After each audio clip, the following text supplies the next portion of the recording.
Olá a todos, sejam muito bem-vindos à nossa segunda edição do nosso AscentCast.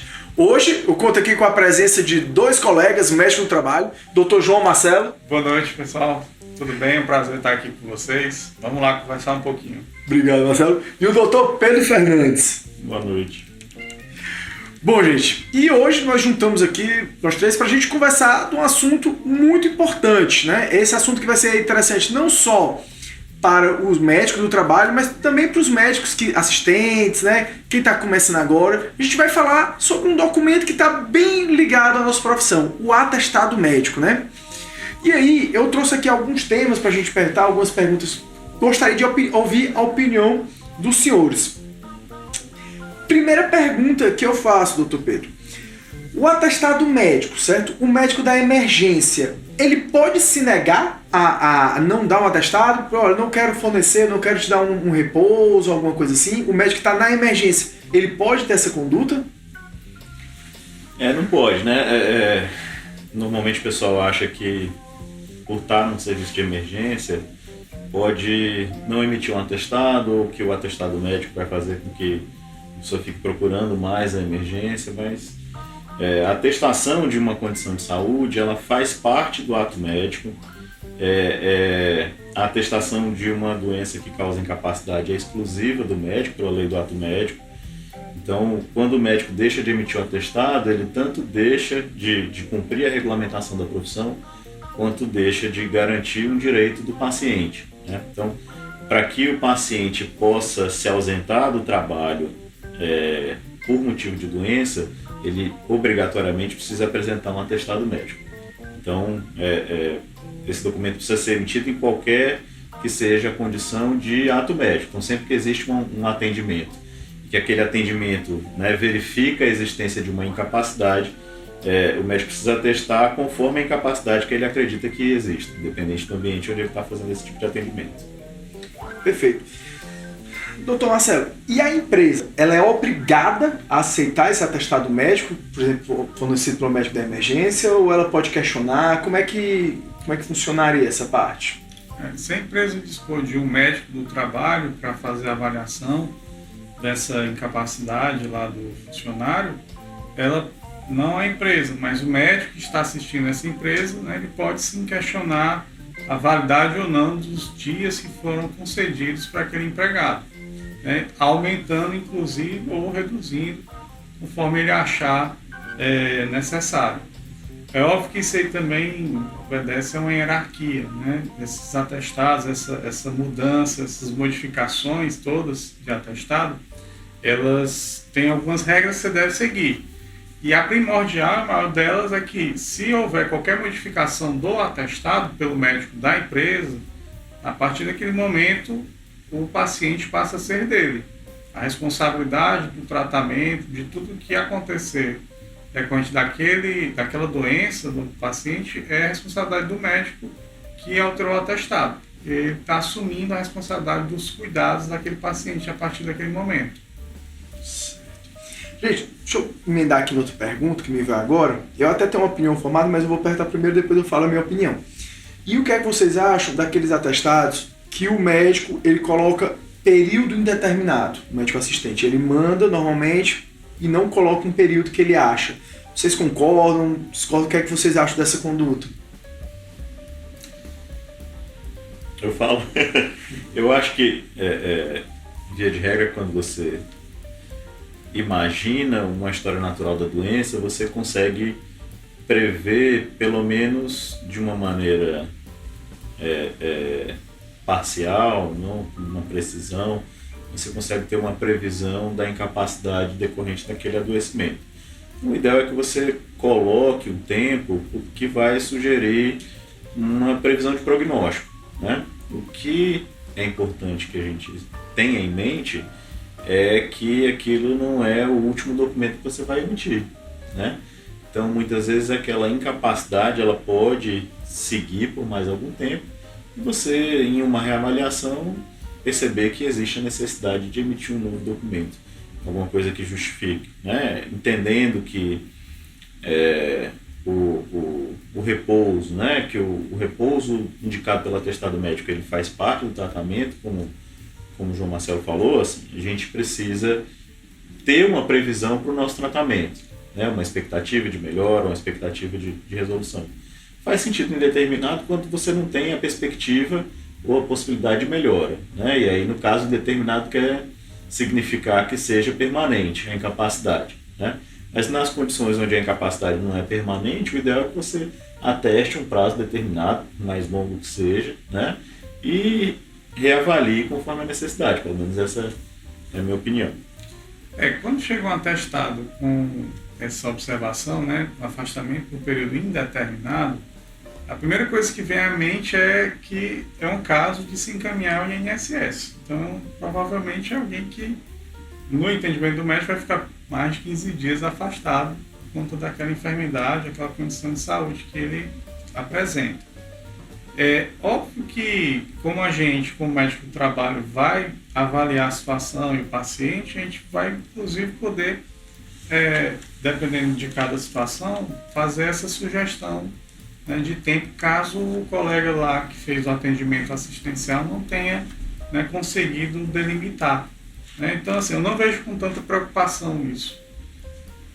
É interessante porque, como falou da hierarquia dos atestados, né, do encaminhamento da Previdência Social, uma outra questão que é relevante é sobre se, da mesma forma que o médico do trabalho, né, pode alterar a previsão de afastamento do atestado emitido pelo médico assistente, o perito da Previdência Social está lá no topo da hierarquia da atestação de incapacidade, né, pela legislação atual. Isso significa que ele dá a última palavra com relação à incapacidade laboral. Então, quando o paciente vai para a Previdência, por mais que o prazo de afastamento esteja lá indicado no documento, né, aquele prazo ele vai ser, ele pode ser alterado pelo perito, né, para atender aí o que o perito entende que é o tempo necessário de afastamento. Perfeito. Eu concordo assim. Primeiro, eu vejo muito essa questão, quando você falou do indeterminado, de qual sentido, né? Eu também imagino que, às vezes, quando a pessoa quer falar indeterminado, quer dizer uma situação que você não tem nem a longo prazo uma possibilidade de retorno da diminuição daquela incapacidade. Mas, na prática, né, a gente costuma ver, às vezes, situações até mais corriqueiras, etc., que o médico assistente ele coloca indeterminado. E eu já acompanhei alguns casos que o próprio INSS não soube interpretar bem isso. Então, assim, o colaborador chegou na perícia médica e o médico perito, apesar de não ser o ideal, porque o médico perito ele também segue, né, uma diretriz do INSS com tempo estimado, mas ele acabou não levando tanto em consideração o documento pelo indeterminado. O que é que eu tomo de conduta, né? O que é que normalmente eu faço? Eu gosto de tentar estimar um número de dias, né? Também se baseando. Então, por exemplo, acho que a gente vai falar um pouquinho mais disso na frente, mas quando é questão de trauma, um afastamento mais prolongado, etc. Mas principalmente fazer um atestado complementar. Complementar em que sentido? Trazendo a nossa parte, ou seja, quais são as restrições que ele tem para dentro do ambiente. Que eu acho que essa é a maior dificuldade que a gente vê no laudo do médico assistente. O médico assistente ele coloca normalmente, eu solicito repouso por 120 dias, por exemplo. Mas ele não coloca exatamente qual é aquela restrição. Quando a gente pode até concordar com aqueles dias do médico assistente, mas a gente coloca, olha, ele tem essa restrição, e aqui na empresa dele ele faz tal atividade, eu já estou dando um artifício maior para o perito ele visualizar aquilo dali, e ele ter uma digamos assim, acertar melhor na decisão dele. E aí eu acho que é por isso que é tão importante essa questão da hierarquia dos atestados, e o médico do trabalho que está ali, que muitas vezes intervém, poder fazer essa ajuda, porque aí no final sai ganhando todo mundo, sai ganhando o trabalhador, que vai ter o seu direito garantido, o médico assistente, que também vai ter essa formação, e a própria Previdência. Assim, essa questão aí do médico de trabalho é realmente importante. Por quê? Porque o médico assistente ele não tem a visão ocupacional. Ele tem a visão de funcionalidade do paciente, né? Se quais são os prejuízos que ele tem em termos de funcionamento do corpo, de sistemas. É nisso que ele está preocupado com a doença, com o problema do cara ali, certo? A questão ocupacional, do que ele pode exercer, fazer, inclusive dentro das funções, né, da função que ele tem dentro da empresa, realmente é uma coisa que tem que ficar para o médico do trabalho, porque é quem deve conhecer isso. Né? É difícil para o médico assistente determinar quais são as atividades que o cara vai poder exercer dentro daquela função dele, sem nem ter ido na empresa, sem saber o que realmente acontece naquela função. É algo difícil. E eu entendo que não é papel do médico assistente. O papel do médico assistente deve ser realmente avaliar a funcionalidade do empregado, no caso do paciente, né? Que para ele, como médico assistente, é o paciente. Então, assim, ele tem que ver se o cara consegue andar, se não consegue, se ele pode ficar acordado de noite, se não tem problema de tontura, porque ele está tomando alguma medicação. Assim, são coisas gerais, né? Coisas específicas da atividade, né? Se ele pode ir operar uma máquina, vai depende da máquina que o cara opera, se ele vai subir, se ele pode subir um lance de escada ou não, depende da altura, do degrau. Então, o médico do trabalho da empresa, onde esse cara assim, é empregado, é que tem condição de definir essas restrições do lado ocupacional, né? Da questão ocupacional. Então, para mim, médico assistente, ele avalia a funcionalidade do empregado. O médico do trabalho é que vai avaliar a aptidão e se ele tem ou não condição de trabalhar naquela função dele. Perfeito. E a gente puxa até o gancho da resolução do CFM, acho que é 2183, não tenho certeza assim de cabeça. Até porque ela foi... 2.297 de 2021, então foi atualizado. Pronto. E que é quando fala da questão do nexo causal, e o próprio CFM, ele restringe para o médico assistente realizar esse nexo se não conhece o ambiente. E, inclusive, normalmente quando eu vou conversar isso com pessoas que não são médicos do trabalho, que eu vou explicar isso daí, eu costumo colocar uma foto de duas situações que eu tirei na internet. Uma confecção, com costureiras num local totalmente bagunçado, ninguém utilizando protetor, um ambiente sujo, e outro totalmente o oposto. Pessoa com todos os EPIs, um mobiliário totalmente ajustado ergonomicamente. E aí eu sempre falo aquela coisa, gente, essa pessoa, ela vai entrar no seu consultório e vai se identificar como costureira. A outra também. Agora, se você não conhece o ambiente, você pode fazer o mesmo julgamento das duas coisas, você tem como, sem conhecer o ambiente laboral, fazer a mesma intervenção, né? É difícil. Por isso que é sempre mais interessante, pelo menos eu advogo que, em vez de dizer, enquanto médico assistente de outra especialidade, que aquele paciente não pode mais exercer aquela função, ou que precisa mudar de função, e é muito frequente que a gente veja esse tipo de documento, como foi dito, que ele diga qual é a restrição do paciente.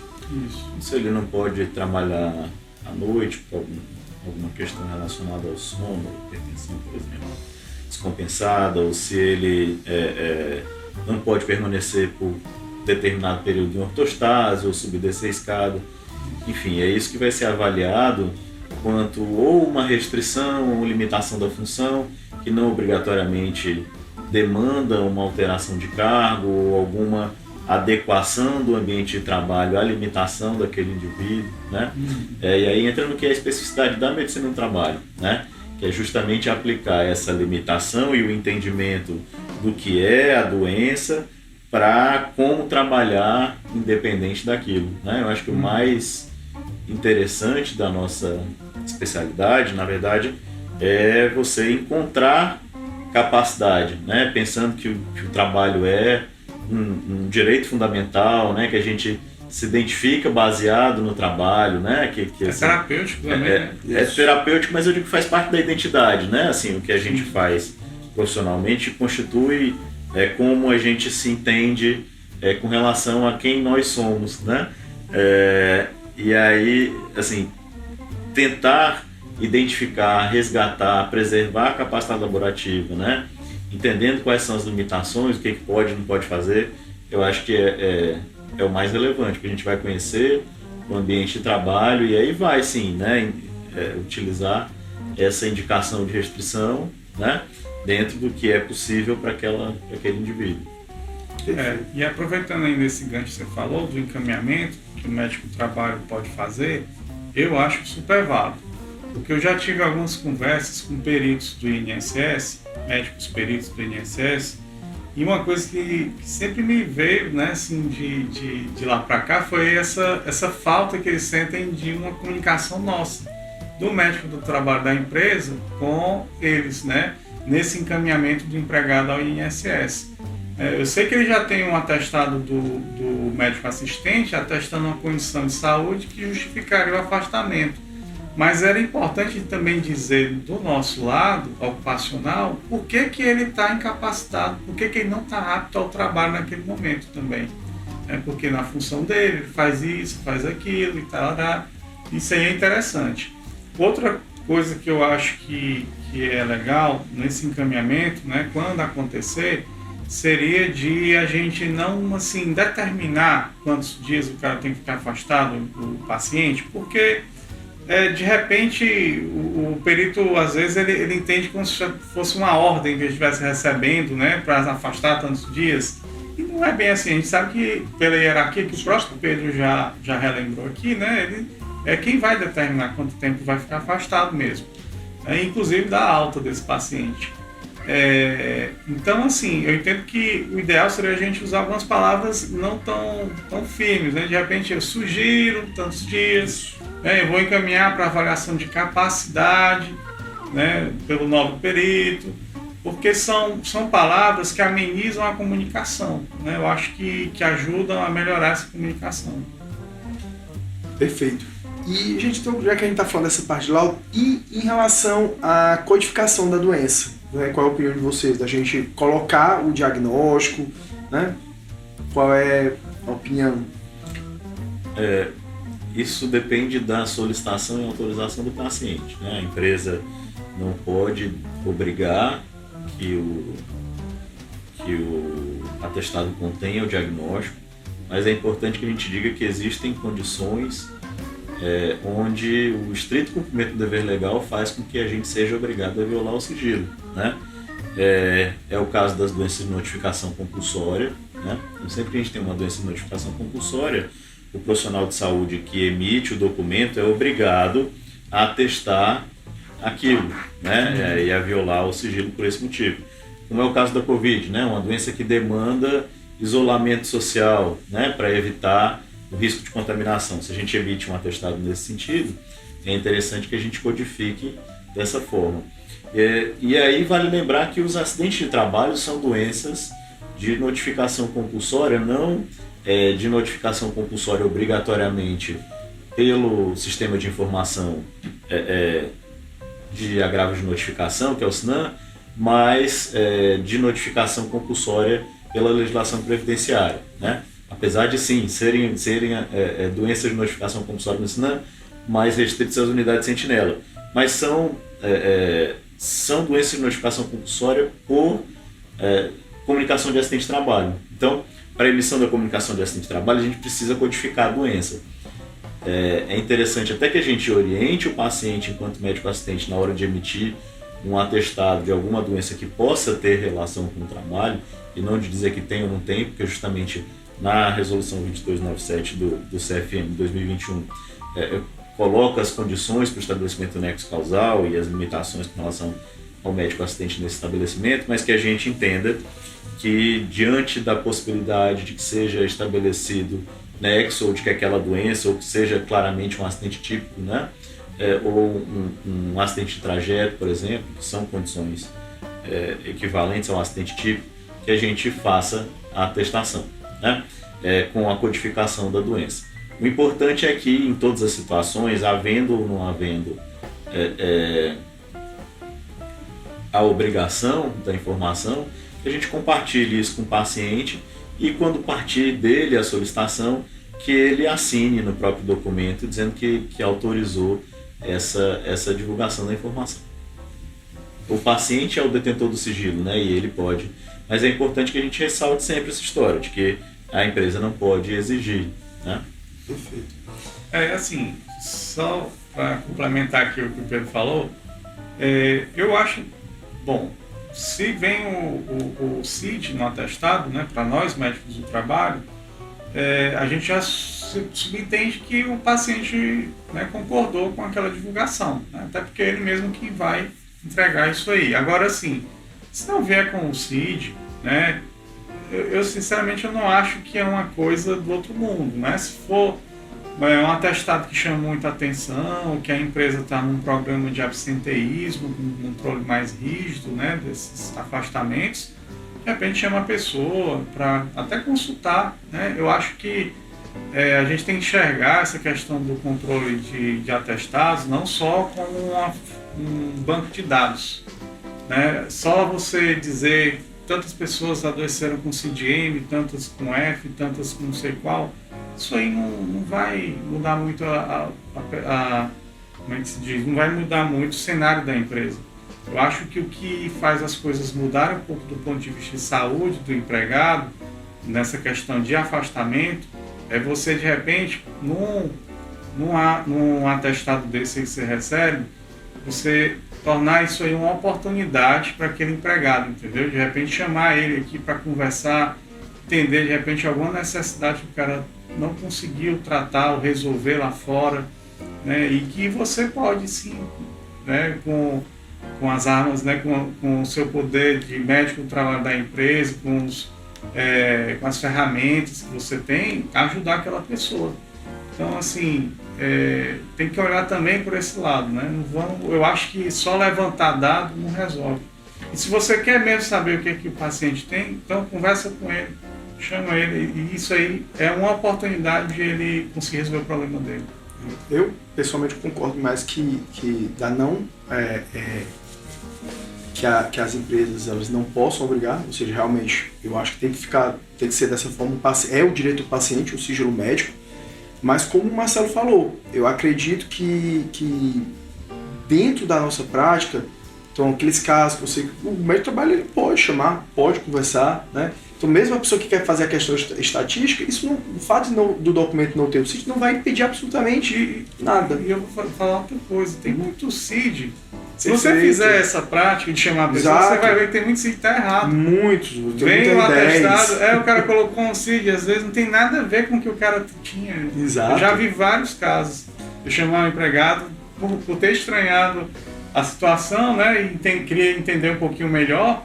E aí eu falei, não, doutor, tá errado. Não foi por isso que eu me afastei por isso. E aí a gente viu outra coisa. Mas você vê, não é uma informação tão fidedigna às vezes. Concordo demais. A gente vê muito, existe alguns CIDs aí, digamos, CID coringas, né? Que às vezes o pessoal que trabalha em alguns hospitais precisa colocar para aumentar o leque de exames que pode solicitar, né? Então você vê muito R10, né? Que são CIDs mais específicos, que pra gente às vezes nem traz essa informação, ou então mesmo uma codificação feita de forma errada. Então, até para quem tem esse interesse, é melhor realmente você trazer para dentro do consultório. E tem outro ponto também, que eu não sei qual é a opinião de vocês, porque em relação ao afastamento previdenciário. Porque o atestado sem CID, ele também pode ser utilizado, né? Mesmo que ele não tenha o CID, a empresa pode encaminhar para um afastamento previdenciário sem nenhum problema. Nesse ponto é interessante fazer, como o João Marcelo falou, de você fazer o seu relatório como médico do trabalho, né? Agora eu vou polemizar só um pouquinho. À vontade. Mas eu acho que o acompanhamento epidemiológico também ele não é só a questão do dado estatístico. Se pensar no médico do trabalho como um gestor de saúde ocupacional, né? Ter o dado faz com que a gente possa prevenir o adoecimento, né? Então, para a gente cair em campo com prevenção primária, né, ou prevenção secundária, a gente precisa da informação do adoecimento, né? Então, nesse olhar, óbvio que só coletar o dado, mas esse é o primeiro passo para que a gente parta aí para as estratégias de promoção de saúde, né? Nós temos essa responsabilidade de sermos os promotores de saúde dentro do ambiente laboral, né? Então é mais uma necessidade de uma informação adequada de saúde, né? E de não ter aqueles coringas do Z00, né? E exato.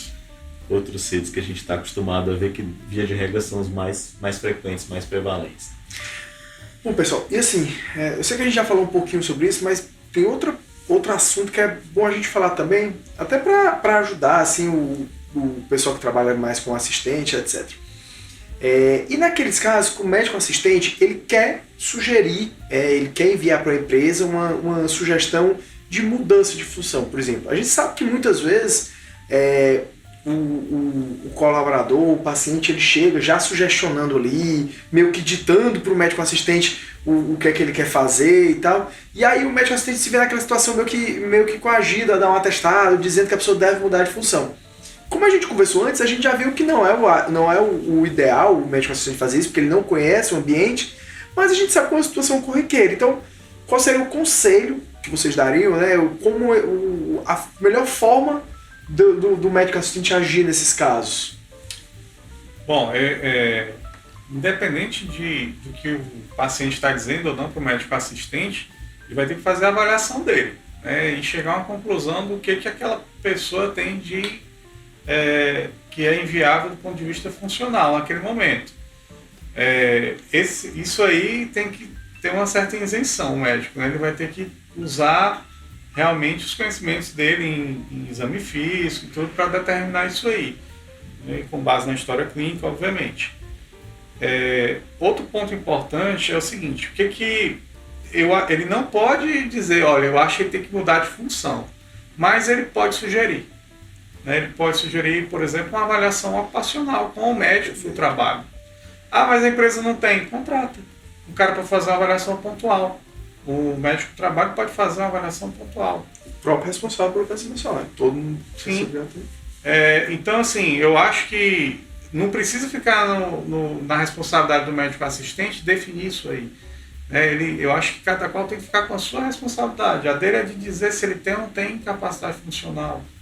Ele não precisa dizer se ele tem que mudar de função por causa disso. Não é uma preocupação que deve ser do médico assistente. Essa preocupação tem que ser, sim, do médico do trabalho. Eu não vejo outra maneira de se resolver isso, né, de se definir isso de uma forma coerente sem se passar por um médico do trabalho. Avaliar isso aí com mais propriedade, avaliando os documentos da empresa, de repente ainda até fazer uma visita lá para saber como é que é aquele trabalho daquela pessoa. Enfim, é um trabalho de médico do trabalho, é um serviço de médico do trabalho. Eu acho que é interessante assim que se atenha a dizer aquilo que ele tem certeza, né? Que evite a todo custo qualquer coisa que possa ser interpretado como graciosidade, né? Então a gente precisa entender que a gente precisa dizer de maneira mais clara possível aquilo que a gente tem certeza de que é verdade, né? Independente de qualquer julgamento, de qualquer juízo de valor, e evitar ser gracioso ou que a gente emita algum atestado que possa ser interpretado como gracioso, né? Dando a informação real, mais clara, mais objetiva, considerando tudo que ele vai escrever lá baseado na necessidade terapêutica do paciente mesmo, né? Entendendo que aquela limitação ou é uma consequência, uma sequela do adoecimento, ou que a limitação que está sendo indicada ela faz parte do tratamento. Bom, gente, e a gente recebeu aqui uma pergunta e bem interessante, certo? E eu gostaria de compartilhar.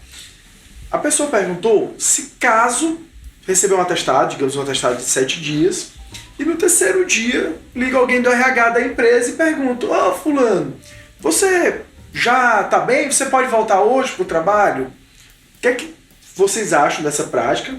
E claro que a gente sabe que é uma prática nociva, né? Mas vamos debater um pouco disso, porque a gente sabe que isso é uma realidade também do nosso país, né? É interessante porque na teoria a gente não espera que isso vá acontecer, né? Dentro da lógica da hierarquia dos atestados, de fato, o atestado do médico assistente ele pode ser alterado por uma avaliação do médico da empresa, né? mas isso é um contato do médico que assume a responsabilidade por aquela redução. Então não pode haver, por parte da empresa, de algum setor que não seja médico, esse tipo de convocação, né? Obviamente é possível que a pessoa esteja melhor, enfim, e até já se sinta em condições, mas retomando, como a gente falou, entendendo que o repouso faz parte da prescrição médica, né? Assim como uma prescrição para um cuidado com a saúde, pode ser que a pessoa já se sinta em condições até de trabalhar, mas que aquilo de alguma maneira vai refletir em algum dano, alguma possibilidade de agravamento, né? Então é interessante que isso não seja feito, né? Isso aí vai gerar fragilidade, inclusive jurídica, né? Porque não é um ato legal, né? Quem tem a prerrogativa de fazer mudanças desse atestado é o médico da empresa, né? O médico que vai fazer uma avaliação de caso a caso, né? Vai avaliar do ponto de vista médico aquele empregado para saber se realmente pode ou não voltar antes. Ela pode até pedir para que o empregado venha para uma avaliação médica, mas por conta própria, alguém do administrativo fazer uma redução de atestado, né, não é uma coisa legal. Perfeito, eu concordo demais. E tem uma situação que a gente vê até com certa frequência, que é bem isso. Às vezes a pessoa recebeu, por exemplo, um atestado de 3 dias, repousou o primeiro, né, nem chegou a entregar o atestado ainda para a empresa. No segundo dia, achou que estava em condições, voltou ao trabalho, às vezes até mesmo por conta própria, ou então naquele espírito de eu preciso voltar para ajudar meus colegas, etc. Só que aí no terceiro dia viu que realmente não estava sem condições. E aí, quando vai entregar o documento, gera aquela, digamos assim, instabilidade, aquela dúvida, questão de ponto, como a empresa consegue contornar isso, questão da própria instabilidade jurídica que gera. E eu concordo demais com o que o Marcelo falou. A gente precisa deixar isso muito claro, que quem pode, quem tem essa capacidade de diminuir ou aumentar é o médico. E naquelas empresas que não tem um médico do trabalho, que tenha pelo menos um serviço de qualidade de referência. Então, a gente sabe que todas as empresas elas são obrigadas a ter o seu PCMSO, um médico responsável. Então é muito importante também a gente incentivar essas empresas que busquem serviço de qualidade, para oferecer essa avaliação de uma forma adequada, para evitar, porque de novo, é um risco para o trabalhador, que pode muitas vezes não estar cumprindo o repouso da forma adequada, e um risco para a própria empresa, que pode estar criando uma fragilidade jurídica que no futuro venha a ter problemas. É importante frisar que essa avaliação que, por exemplo, o médico do trabalho vai fazer, essa quantidade de dias de afastamento, ele leva em consideração vários pontos, né? Primeiro, a garantia de que o empregado não vai comprometer o tratamento dele, daquela doença, daquela enfermidade. E segundo, que aquilo ali, a redução, o manter, aquilo ali vai ser algo que realmente ele concorde, né? Como médico do trabalho, como alguém que avalia do ponto de vista também ocupacional.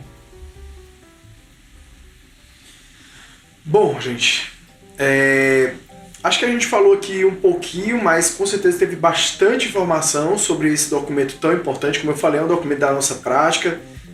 Desde o momento que a gente sai ali da faculdade, a gente já aprende a preencher. E eu espero que tenha conseguido a gente falar, tirar algumas dúvidas, tá?